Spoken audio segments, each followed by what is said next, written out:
Big why, little why. What's the difference? What's the why all about? I'm Brian Pombo. Welcome back to the Orange Office in Grants Pass, Oregon. Today we're going to be talking about big why, little why, and a particular why that this gentleman had. His name's Frank Hyman.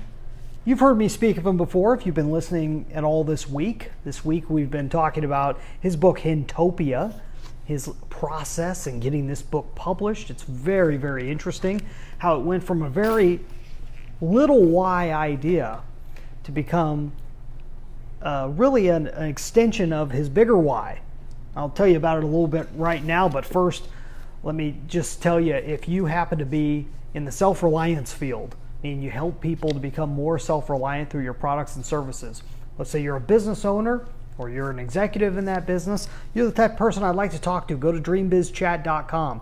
It's specifically for business owners and executives in the self-reliance field. Go there.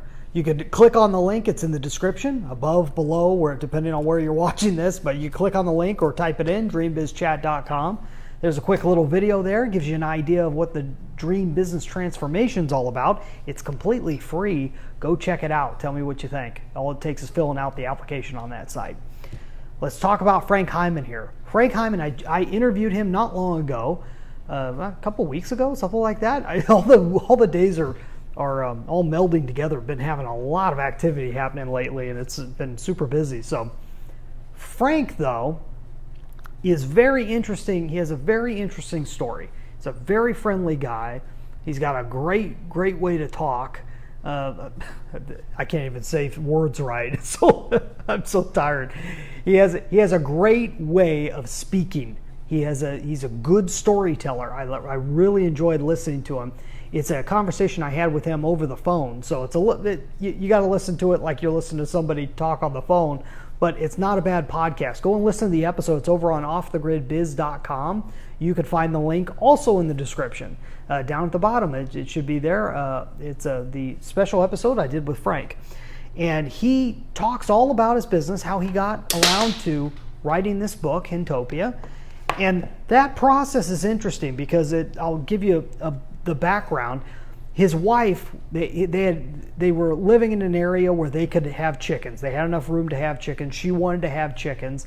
And he's like, I just want to be able to have a vacation for 2 weeks at a time. If we have chickens, we're going to be tied at home. I don't want to have to be tied at home.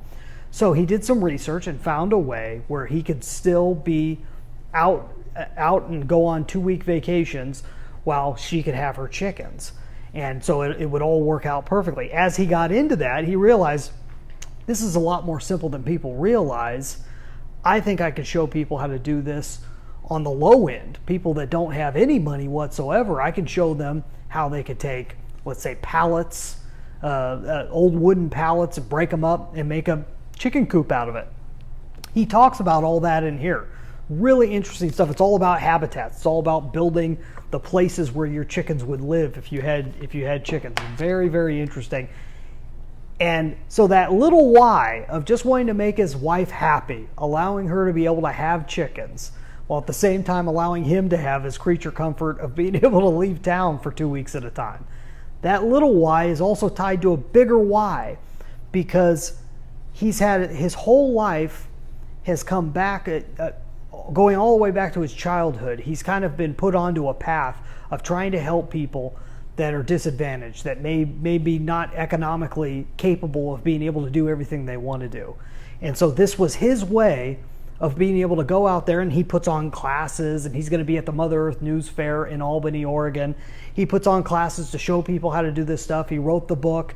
He's planning on writing more books around the same topic to show people that it's not that tough to get what you want out of life if you're willing to just be a little bit creative. And he's certainly been creative with his time. It's that entrepreneurial spirit. But that big why of wanting to help people, and while at the same time having fun. That's another thing he mentions. A big point of his life is, and wanting to do speaking and all these other things, is just to have fun. If he could have fun, he'll keep doing what he's doing. Great message. Go listen to that podcast. This was just This was me trying to get you to go listen to it, if nothing else. Go listen to it. Tell me what you think of it, because he has a lot of great points to bring up, and a lot of great points that would tie back to business, which is why we call it the Off the Grid Biz Podcast. Tomorrow, we're going to be talking about the episode I did after that came out after that. You can also listen to that one.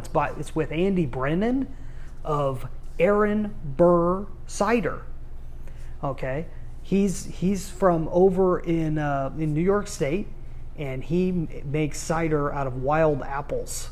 And he's got a very interesting story. Also, another phone interview, and it's a very intriguing interview indeed.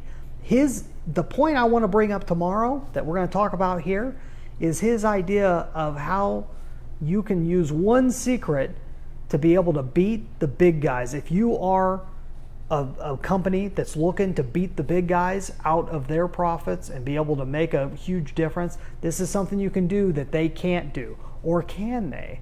Maybe they can. If you're one of the big guys and you're trying to keep one of the little guys from picking you off, this might be a way of doing it also. We'll see you tomorrow. Have a great day. Get out there and let the magic happen.